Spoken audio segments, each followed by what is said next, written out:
ನಮಸ್ಕಾರ ಸ್ನೇಹಿತರೆ, fact finder YouTube ಚಾನಲ್ಗೆ ನಿಮಗೆಲ್ಲ ಸ್ವಾಗತ.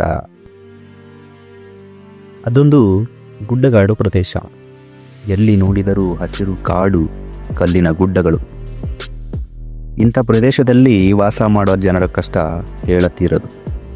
ಕುಡಿಯೋಕ್ಕೆ ನೀರಿಲ್ಲ, ತಿನ್ನೋಕ್ಕೆ ಆಹಾರ ಇಲ್ಲ, ಎಲ್ಲವನ್ನೂ ನಿಸರ್ಗದಿಂದಲೇ ಪಡಿಬೇಕು. ಇಂಥ ಕಷ್ಟಗಳ ಮಧ್ಯೆ ವಿದ್ಯಾಭ್ಯಾಸ ಅಂತೂ ಹೇಳೋದೇ ಬೇಡ.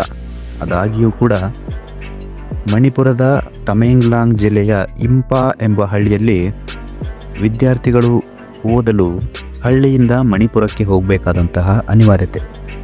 ಹೋಗುವ ದಾರಿಯುದ್ದಕ್ಕೂ ಕಲ್ಲು ಮುಳ್ಳು, ನಡೆದಾಡಲು ಸರಿಯಾದ ದಾರಿ ಇಲ್ಲ, ಯಾವುದೇ ವಾಹನ ಹೋಗೋದಿಲ್ಲ.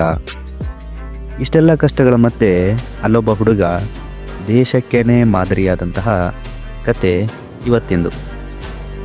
ಸ್ನೇಹಿತರೆ, ಬನ್ನಿ ನೋಡೋಣ ಯಾರು ಈ ಹುಡುಗ, ಏನು ಈತನ ಕತೆ. ಅದಕ್ಕೂ ಮುನ್ನ ನೀವು ನಮ್ಮ ಫ್ಯಾಕ್ಟ್ ಫೈಂಡರ್ ಯೂಟ್ಯೂಬ್ ಚಾನಲ್ಗೆ ಸಬ್ಸ್ಕ್ರೈಬ್ ಮಾಡಿಲ್ಲ ಅಂದರೆ ಸಬ್ಸ್ಕ್ರೈಬ್ ಮಾಡ್ಕೊಳ್ಳಿ. ನೋಟಿಫಿಕೇಷನ್ಗೋಸ್ಕರ ಪಕ್ಕದಲ್ಲಿರೋ ಬೆಲೈಕನನ್ನು ಪ್ರೆಸ್ ಮಾಡಿ. ಸ್ನೇಹಿತರೆ, ಮಣಿಪುರದ ತಮೆಂಗ್ಲಾಂಗ್ ಜಿಲ್ಲೆಯ ಟೌಸೇಮ್ ಉಪವಿಭಾಗದ ಇಂಪಾ ಎನ್ನುವಂತಹ ಒಂದು ಹಳ್ಳಿ. ಅಲ್ಲಿ ಜೆಲಿಯಾಂಗ್ರೋಂಗ್ ಸಮುದಾಯದ ಜಮ್ ನಾಗಾಗೆ ಸೇರಿದಂತಹ ಈ ಹುಡುಗ ಮಣಿಪುರದ Petri Lamb Institute, Christian Grammar School ಮತ್ತು ಯುನೈಟೆಡ್ ಬಿಲ್ಡರ್ಸ್ ಸ್ಕೂಲ್ ತಮೆಂಗ್ಲಾಂಗ್ನಲ್ಲಿ 10ನೇ ತರಗತಿಯವರೆಗೆ ವಿದ್ಯಾಭ್ಯಾಸ ಪಡಿತಾನೆ. ನಂತರ ಸಿಲ್ಲಾಂಗ್ನ ಸೆಂಟ್ ಎಡ್ಮಂಡ್ ಕಾಲೇಜ್ನಿಂದ ಹೈಯರ್ ಸೆಕೆಂಡರಿ ಎಜುಕೇಷನ್ ಮುಗಿಸಿ 2005ರಲ್ಲಿ ದೆಹಲಿಯ ಸೆಂಟ್ ಸ್ಟೀಫನ್ ಕಾಲೇಜ್ನಲ್ಲಿ ಭೌತಶಾಸ್ತ್ರದಲ್ಲಿ ಮಾಸ್ಟರ್ ಡಿಗ್ರಿನ ಕಂಪ್ಲೀಟ್ ಮಾಡ್ತಾನೆ. ಇದಾದಮೇಲೆ 2009ರಲ್ಲಿ ಭಾರತೀಯ ಆಡಳಿತ ಸೇವೆ ಅಂದರೆ IAS ಅಧಿಕಾರಿ ಆಗ್ತಾನೆ. ಇವನ ಹೆಸರು ಆರ್ಮ್ಸ್ಟ್ರಾಂಗ್ ಪೇಮ್. ಭಾರತದ ಸರ್ವಶ್ರೇಷ್ಠ IAS ಅಧಿಕಾರಿಗಳಲ್ಲಿ ಒಬ್ಬರು. ಇವ್ರಿಗೆ ಶ್ರೇಷ್ಠ IAS ಅಧಿಕಾರಿ ಪ್ರಶಸ್ತಿ 2015 ಮತ್ತು ಭಾರತದ ವಿಶಿಷ್ಟ IAS ಅಧಿಕಾರಿಗಳ ಪ್ರಶಸ್ತಿ 2021 ಕೂಡ ಪಡೆದಿರ್ತಾರೆ. ಸ್ನೇಹಿತರೆ, IAS IPS ಕನಸು ಯಾರಿಗಿರಲ್ಲ ಹೇಳಿ. ದೇಶದ ಲಕ್ಷಾಂತರ ವಿದ್ಯಾರ್ಥಿಗಳ ಕನಸು ಈ IAS ಅಥವಾ IPS. ಹಾಗಂತ ಇದನ್ನ ಎಲ್ಲರೂ ಪಾಸ್ ಮಾಡೋಕ್ಕಾಗತ್ತಾ? ಇಲ್ಲ, ಎಲ್ಲರೂ IAS IPS ಅಧಿಕಾರಿ ಆಗೋದಿಲ್ಲ. ಒಂದು ವೇಳೆ ಆದರೂ ಕೂಡ ಸಮಾಜಕ್ಕೆ ವಿರುದ್ಧವಾಗಿ ಸಮಾಜಕ್ಕೆ ಒಳ್ಳೆಯದಾಗುವಂತಹ ಕೆಲಸವನ್ನು ಮಾಡೋದು ಇವರ ಜೀವವನ್ನು ಪಣಕ್ಕಿಟ್ಟು ಕೆಲಸ ಮಾಡಿದಂತೆಯೇ ಲೆಕ್ಕ.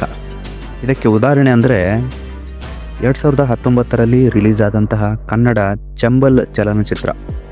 ಇದು ಒಬ್ಬ ನಿಷ್ಠಾವಂತ IAS ಅಧಿಕಾರಿಗೆ ಸಂಬಂಧಿಸಿದ ಸಾಕಷ್ಟು ನಿಜಾಂಶಗಳ ಆಧಾರದ ಮೇಲೆ ಈ ಚಲನಚಿತ್ರ ಮೂಡಿಬಂದಿದೆ. ಆ IAS ಅಧಿಕಾರಿ ಬೇರೆ ಯಾರೂ ಅಲ್ಲ, DK ರವಿ. ಅದೇ ರೀತಿ ಈ ಆರ್ಮ್ಸ್ಟ್ರಾಂಗ್ ಪೇಮ್ ಅವರು ಒಬ್ಬ ಸಾಮಾನ್ಯ ಕುಟುಂಬದಿಂದ ಬಂದು ದೇಶಕ್ಕೆ ಮಾದರಿಯಾದಂತಹ IAS ಅಧಿಕಾರಿ. ಇವರನ್ನ ಜನ ಪ್ರೀತಿಯಿಂದ ಮಿರಾಕಲ್ ಮ್ಯಾನ್ ಅಂತ ಕೂಡ ಕರೀತಾರೆ. ಹಾಗಾದರೆ ನೋಡೋಣ ಬನ್ನಿ, ಯಾರು ಈ ಮಿರಾಕಲ್ ಮ್ಯಾನ್, ಅವರ ಕತೆ ಏನು. ಕ್ರೌಡ್ ಫಂಡಿಂಗ್ ಮೂಲಕ ದೇಶದ ಅತ್ಯಂತ ದೂರದ ಭಾಗಗಳಲ್ಲಿ 100 ಕಿಲೋಮೀಟರ್ ರಸ್ತೆಯನ್ನು ನಿರ್ಮಾಣ ಮಾಡಲು ಆರ್ಮ್ಸ್ಟ್ರಾಂಗ್ ಪೇಮ್ ಅವರು ಬಹಳಷ್ಟು ಶ್ರಮ ಪಟ್ಟಿದ್ದಾರೆ. ಕ್ರೌಡ್ ಫಂಡಿಂಗ್ ಅಂದರೆ ದಾನಿಗಳ ಹತ್ರನೋ, ದೇಶದ ಸಾಮಾನ್ಯ ಜನರ ಹತ್ರನೋ ಅಥವಾ ನಾಗರಿಕರ ಹತ್ರನೋ ಹಣ ಸಹಾಯವನ್ನು ಕೋರೋದು. ಇವತ್ತಿನ ದಿನಮಾನಗಳಲ್ಲಿ ಸರ್ಕಾರದಿಂದ ಬಂದಂಥ ಅನುದಾನ ಬಳಸಿ ಸಾರ್ವಜನಿಕ ಕೆಲಸ ಮಾಡಲು ನಮ್ಮ ರಾಜಕೀಯ ನಾಯಕರು ಅಳುತ್ತಾರೆ. ಅಂಥದ್ರಲ್ಲಿ ಈ ವ್ಯಕ್ತಿ ಸರ್ಕಾರದ ಯಾವುದೇ ಅನುದಾನವಿಲ್ಲದೆ ಫೇಸ್ಬುಕ್ ಮೂಲಕ ಆಗಸ್ಟ್ 2012ರಲ್ಲಿ 50 ಲಕ್ಷ ರೂಪಾಯಿಗಳನ್ನು ಕೇವಲ ಫಂಡಿಂಗ್ ಮೂಲಕ ಕಲೆಕ್ಟ್ ಮಾಡಿ 100 ಕಿಲೋಮೀಟರ್ ಉದ್ದದ 3 ರಾಜ್ಯಗಳನ್ನು ಅಂದರೆ ಮಣಿಪುರ, ನಾಗಾಲ್ಯಾಂಡ್ ಮತ್ತು ಅಸ್ಸಾಂಗೆ ಸಂಪರ್ಕಿಸುವ ಪೀಪಲ್ಸ್ ರೋಡನ್ನು ನಿರ್ಮಾಣ ಮಾಡಿದ ಸಲುವಾಗಿ ಇವರನ್ನು ಮಿರಾಕಲ್ ಮ್ಯಾನ್ ಅಂತ ಜನ ಕರೀತಾರೆ. ಇದೇ ಕಾರಣಕ್ಕೆ ಆರ್ಮ್ಸ್ಟ್ರಾಂಗ್ ಪೇಮ್ ಅವರು ಭಾರತದ ಅತ್ಯಂತ ಸರ್ವಶ್ರೇಷ್ಠ IAS ಅಧಿಕಾರಿ ಪ್ರಶಸ್ತಿ 2015 ಮತ್ತು ಭಾರತದ ವಿಶಿಷ್ಟ IAS ಅಧಿಕಾರಿಗಳ ಪ್ರಶಸ್ತಿ 2022 ಸೇರಿದಂತೆ ಹಲವಾರು ಪ್ರಶಸ್ತಿಗಳನ್ನು ಗೆದ್ದಿದ್ದಾರೆ. 2012ರಲ್ಲಿ ಸಾರ್ವಜನಿಕ ಸೇವಾ ವಿಭಾಗದಲ್ಲಿ ವರ್ಷದ CNN IBN ಇಂಡಿಯನ್ಗೆ ನಾಮನಿರ್ದೇಶನಗೊಂಡವರು. ಇನ್ನು 2015ರಲ್ಲಿ ನಿರೂಪಕ ಅಮಿತಾಬ್ ಬಚ್ಚನ್ ಅವರು ಆಜ್ ಕಿ ರಾತ್ ಹೈ ಜಿಂದಗಿ ಟಾಕ್ ಶೋಗೆ 9ನೇ ಸಂಚಿಕೆಯ ಹೀರೋ ಆಗಿ ಇವರನ್ನು ಆಹ್ವಾನ ಮಾಡಿದರು. ಅಷ್ಟೇ ಅಲ್ಲದೆ ಸ್ಟಾರ್ ಪ್ಲಸ್ನಲ್ಲಿ ಪ್ರಸಾರವಾಗುವಂತಹ ಕಾರ್ಯಕ್ರಮದಲ್ಲಿ ಇವರು ಬಾಲಿವುಡ್ ನಟ ಬೋಮನ್ ಇರಾನಿ ಅವರೊಂದಿಗೆ ಗಿವ್ ಮಿ ಸಮ್ ಸನ್ಶೈನ್ ಎಂಬ ಪ್ರಸಿದ್ಧ ಹಾಡನ್ನು ಕೂಡ ಪ್ರದರ್ಶಿಸೋದನ್ನು ನೋಡ್ಬೋದು. ಅಷ್ಟೇ ಅಲ್ಲದೆ ವರ್ಲ್ಡ್ ಎಕನಾಮಿಕ್ ಫೋರಮ್ ಇವರನ್ನು 2018 ವರ್ಗದ ಯುವ ಜಾಗತಿಕ ನಾಯಕ ಅಂತ ಘೋಷಣೆ ಮಾಡಿದ್ದಾರೆ.